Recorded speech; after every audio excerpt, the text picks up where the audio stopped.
Welcome to San Carlos City Travel Vlog! Maligayang pagdating sa aming bayan. Alam niyo ba ang kasaysayan ng simbahang St. Dominic Minor Basilica? Ano? Ang simbahan ng parokya ng St. Dominic de Guzman ay ang pinakamalaking umiiral na simbahang Katoliko sa Pilipinas. Sa higit na 250 taong gulang, ang St. Dominic Church ay itinalaga bilang Minor Basilica ni Pope Francis.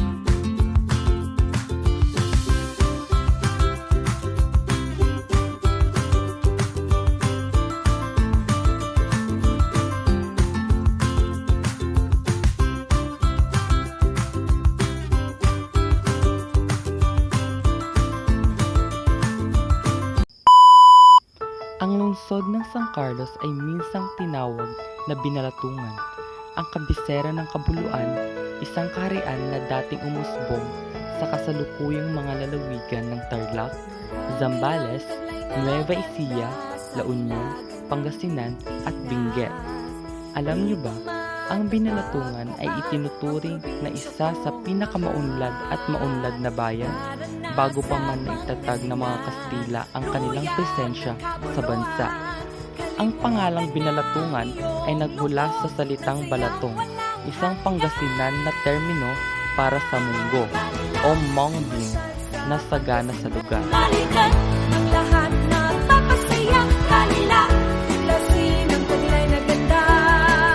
Siguradong mag-enjoy ka sa Pangasinan.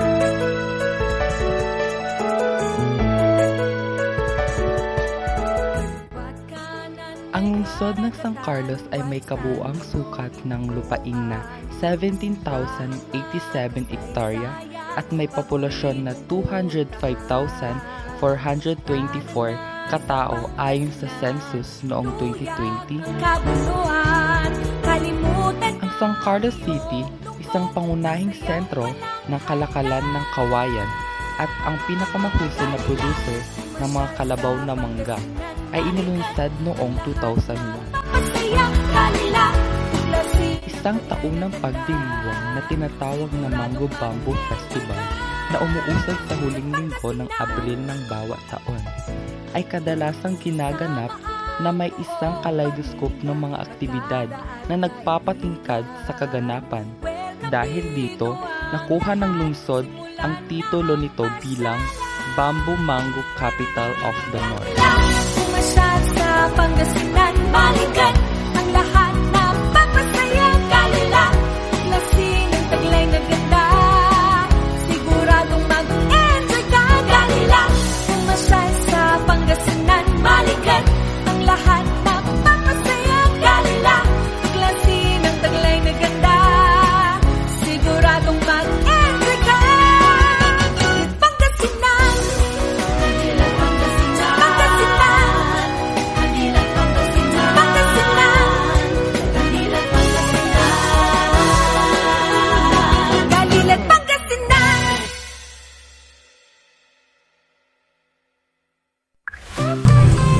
At dyan po lahat nagtatapos ang aming San Carlos City Travel Vlog!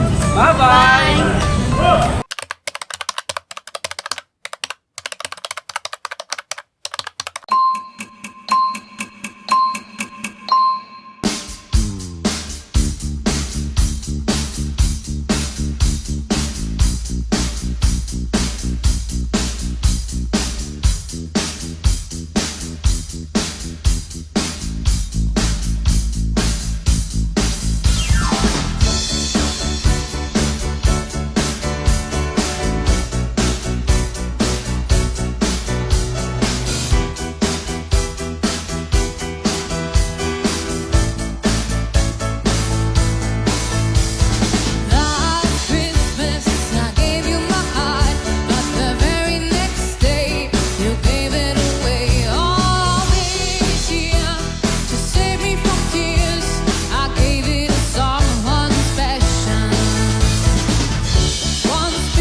Well, it's been a year, it doesn't